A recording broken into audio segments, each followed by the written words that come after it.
Edirik 9-cu üstəsi ilə. Deyilir, müəyyən miqdar kalsium karbonatın üzərinə artıqlaması ilə götürülmüş xlorid turşusu əlavə etdiyimiz zaman qaz ayrılır.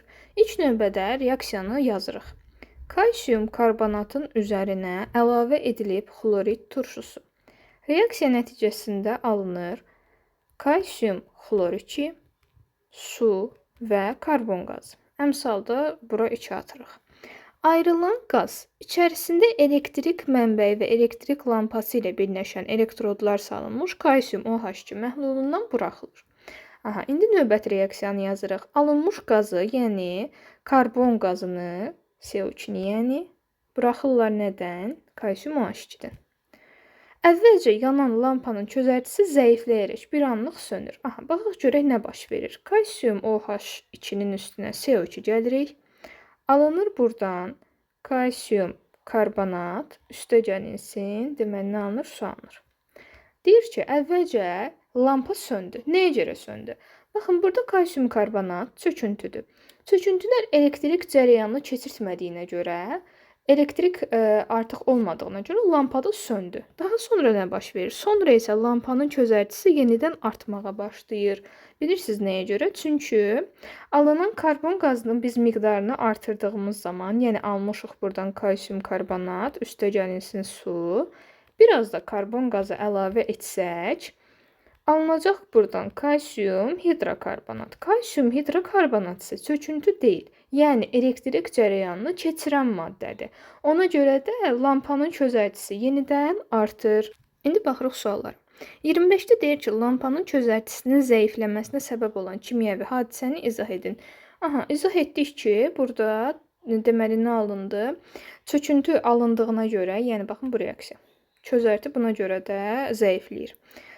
Sonra 26. Lampanın çözərtisinin zəifləməsinə və yenidən artmasına səbəb olan reaksiya tənişlərini yazın. Baxın, yazmışıq.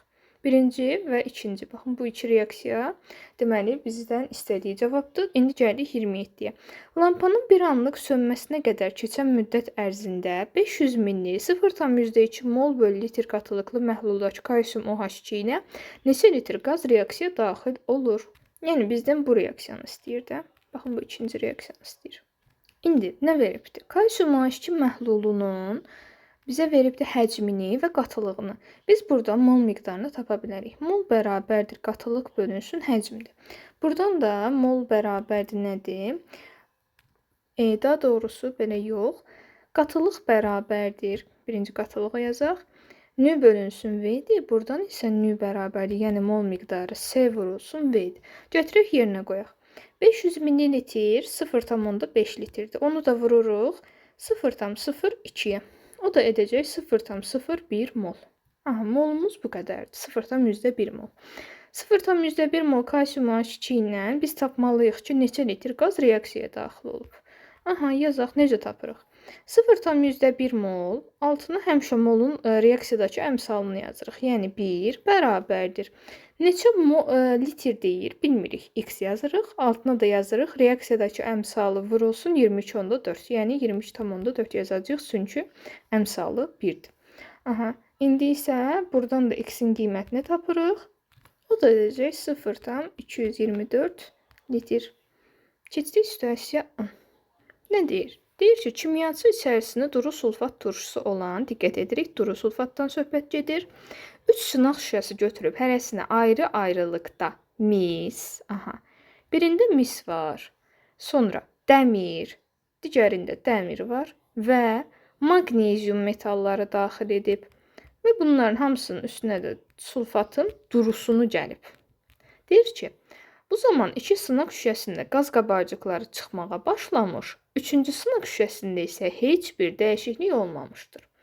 Heç bir dəyişiklik olmaması o deməkdir ki, reaksiya getməyib. Biz də diqqət edirik, misdir, dəmirdir, maqneziumdur. Metalların aktivlik sırasına görə hidrogendən əvvəldə yerləşən metallar duru turşularla, yəni duru turşular deyəndə nitrat və qatı sulfat istisna olmaqla digər turşularla həmişə reaksiya daxil olur. Hidrogendən sonra yerləşənlər isə deməli platin və qızıl istisna olmaqla ancaq qatı sulfat və qatı duru nitrat da qarşılıqlı təsirdə olur. Yəni, qısacası, mis burada 3-cü şınaq şüşəsində olan metaldır. İndi nə deyir? 2 sınaq şüşəsində ayrılan qazın və 3-cü sınaq şüşəsinə daxil edilmiş metalın formulları. Demək, burada 3-cü şınaq şüşəsindəki misdir. 2 sınaq şüşəsində ayrılan qazın formulu isə gəlin baxaq. Dəmir üstəgənilsin H2SO4 ayrılır buradan dəmir SO4 və hidrogen qazı. Bir də maqnezium verib. Maqnezium üstəgənilsin H2SO4 alınır buradan maqnezium SO4 üstəgənilsin yenə H2. Aha. Ayrılan qaz H2 3-cü sınaq şüşəsinə daxil edilmiş metalda mis. Baş verən kimyəvi reaksiyaların tənişlərini yazın. Aha, yazdıq. Sonra reaksiya nəticəsində 2 sınaq şüşəsinin hər birindən 2,24 litr qaz ayrılarsa, reaksiyaya daxil olan metalların hər birinin kütləsini hesablayın. Aha. Bu reaksiyalar birin-birə nisbətində gedir gördüyümüz kimi. 2,24 litr hər birindən deyir ki, qaz ayrılıb. Yazaq. 2,24. Altına yazırıq 22,4. Bərabərdir. Alınan metalın kütləsini bilmirəm. Birinci dəmiri hesablayaq. 56. İxtisar aparırıq. Görürük ki, 10 dəfə bundan böyükdür. Onda x-imiz də bərabərdir. 56/10. Yəni 5,6. Və maqneziumu da eyni şəkildə tapırıq. 2,24 bölünsün 22,4 bərabərdir. X bölünsün 24. Buradan da x bərabərdir 2,4. Baxırıq 11-ə. Müəllim X normal duzunun üzərinə sönmüş əhəng məhlulu əlavə etdikdə, suda məhlulu əsası xassəli olan kəskin iğni Z qazı ayrıldı və ağ rəngli Y maddəsi çökdü. Aha. X normal duzu və sönmüş əhəng. Sönmüş əhəngimiz bilirik ki, kalsium OH2-dir. Və burada, baxın, fikir verin, kəskin iğni qaz. Kəskin iğni qaz deyəndə bizə ammonyakı nəzərdə tutur. Deməli, buradan ayrılıb da ammonyak qazı və nə ayrıldı deyir? Ağ rəngli Y maddəsi deyir çökdü. O bu çöküntünü filtrləyib ayırdı və üzərinə xlorid turşusu əlavə etdi. Y maddəsi hər nədirsə, onun xlorid turşusu ilə qarşılıqlı təsirindən ayrılan, deməli nə? Qaz. Ayrılan qazımız tutaq ki, X qazıdır. Fotosintezdə iştirak edir. Fotosintez prosesində iştirak edən qazımız hansıdır? Yadımıza salaq. Karbon qazıdır. Deməli, karbon qazı ilə hansı maddə reaksiya daxil olurdu? Su reaksiya daxil olurdu və oradan da qlükozanın oksijeni alınırdı. Yəni, Y maddəsi nədirsə, hər hansısa bir karbonatın duzudur. Karbonatın duzu olub ki, karbon qazı ayrılıbdır. Yəni, bu karbon qazıdır. Aha. Deməli, Y maddəsi karbonat duzudur. Hansı metalın karbonat duzudur? Hansı reaksiyaya girmişdir? Kalsium. Deməli, buradan alınır kalsium karbonat və X normal duzundan isə deyir ağ rəngli Y maddəsi çökdü deyir, ha, o kalsium karbonatı idi. Qaldı bir dənə burada X normal duzunu tapmaq. O da əgər ki buradan karbonat ayrılıbsa, normal duzun tərkibində karbonat olub, bir də NH3-ün çıxmasına şərait yaradacaq bir şey olub. O da yəqin ki NH4 2 CO3 olubdu. Əlavə olaraq da burada H2 alınıbdı. Deyir, indi bizə Y maddəsinin kimyəvi formulunu və Z qazının adını yazın. Aha, yazdıq. Z qazı deyəndə hansı qazı nəzərdə tuturdu? Kəskin iğni Z qazı NH3. Aha. Deməli, Z qazımız NH3-dür. Y maddəmiz isə dedik ki, kalsium karbonatı oldu. X duzu ilə sönmüş əhəng məhlulu arasında baş verən reaksiyanın tənliyini yazıb əmsallaşdırın yazdıq. 2 mol Y maddəsinin xlorid turşusu ilə tam reaksiyasından ayrılan qazın həcmi. Y maddəmiz kalsium karbonatdır. Kalsium karbonatın xlorid turşusu ilə qarşılıqlı təsirindən deyir, ayrılan qazın həcmi nə qədərdir? Kalsium xlor2 üstəgənilsin su, üstəgənilsin CO2 ayrılır. Burada atırıq 2. Aha, 2 mol Y maddəsi götürsək, görürük ki, 1 molundan 1 mol qaz ayrılır, 2 molundan da 2 mol ayrılacaq. 2 mol qazımız da neçə litrdir? 23,4-ə vururuq, 44,8 litrdir. Sonra situasiya 12-də demək olar ki, bundan indi. Baxaq, X normal dozunun üzərinə əhəng suyu əlavə etdikdə, suda məhlulu əsası xassəli olan kəskin iğni qaz ayrıldı və ağ rəngli Y maddəsi çökdü. Yəni bayaq baxdığımızla eyni şeydir. Sadəcə olaraq sualları dəyişiblər. X maddəsinin kimyəvi formulu oldu ki, NH4 2CO3, yəni ammonium karbonat. Sonra Y maddəsi ilə xlorid turşusu arasında baş verən reaksiyanı tənləyib, əvvəldə yazmışıq. Kalsium karbonat üstəgəlsin H-xlor, kalsium xlor 2, H2 və CO2 və 2 mol X maddəsinin artıq miqdarda götürülmüş əhəng su ilə reaksiyasından neçə litr deməli qaz əmələ gələr? Baxaq. Üstünə gəlir kalsium OH2. Nəticə etibarilə alınır burada NH3. Üstə gəlilsin kalsium karbonat, üstə gəlilsin bir də su. İndi baxaq əmsallara. Görək nə edə bilərik. Burada bir dənə NH3-ün qarşısına 2 atsaq, əmsallaşmamız tamamlanır. Bir də burada suyun qarşısına 2 atmaq lazımdır. İndi 2 mol X maddəsindən neçə litr qaz əmələ gəlir? Görürük ki, 1 moldan 2 mol deməli qaz əmələ gəlir. Yəni 44,8 litr. İndi isə deyir ki, əgər biz bundan 2 mol götürsək nə qədər əmələ gələcək? 2 moldan da 4 mol. Yəni 4 vurulsun 22,4. Yəni nə qədər? 44,8-i vurmalıyıq 2-yə. 89,6 litr. Baxırıq situasiya nömrə 13.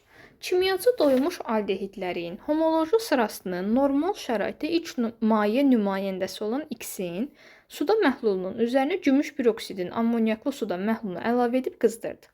Deməli, birinci bizə nə deyir? Deyir ki, ilk maye nümayəndəsi olan X. Doymuş aldehidlərin ilk maye nümayəndəsi bizdə kimdir? Etanoldur. CH3, COH.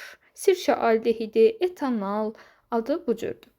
X aldehidinin quruluş formulunu və beynəlxalq nomenklaturaya əsasən adını yazın. Quruluşunu yazdıq, adı da dedik ki, etanoldur. Sonra Y maddəsinin alınması. Görə Y maddəsi nədir? Bu zaman sınaq şüşəsinin divarlarında nazik parlaq təbəqə şəklində Y maddəsi alındı.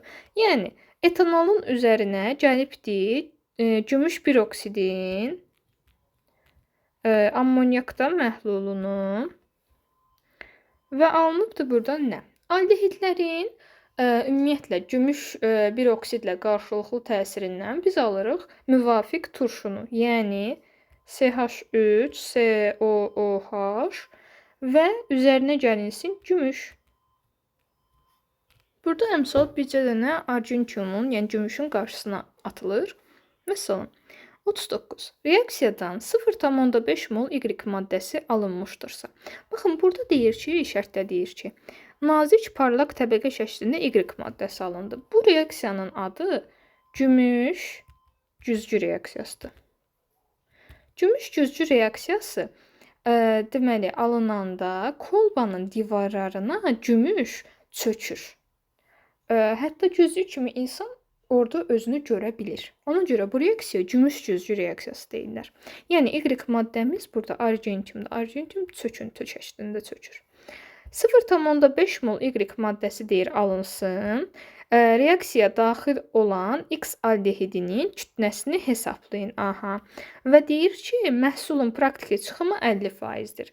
Praktiki çıxım olanda nə edirik? Əgər ki, bizə alınan məhsulu veribsə, yəni 0,5 molumuz bizim əgər 50%-dirsə, ilk növbədə biz tapaq ki, 100%-imiz normalda nə qədər olmalı idi? Bunlar da ixtisar aparacağıq və buradan da tapırıq ki, 1 mol. Demək, bizim normalda 1 mol gümüşümüz alınmalı idi. Əgər ki, görürük ki, məhsulun X aldehidinin kütləsini istəyir. Birincisi CH3CH10-un kütləsini hesablayaq. Nə qədərdir? Deməli, 12 üstə gəlinsin 3, üstə gəlinsin deməli 12, üstə gəlinsin 16, üstə gəlinsin 1. Görək neçə eləyir?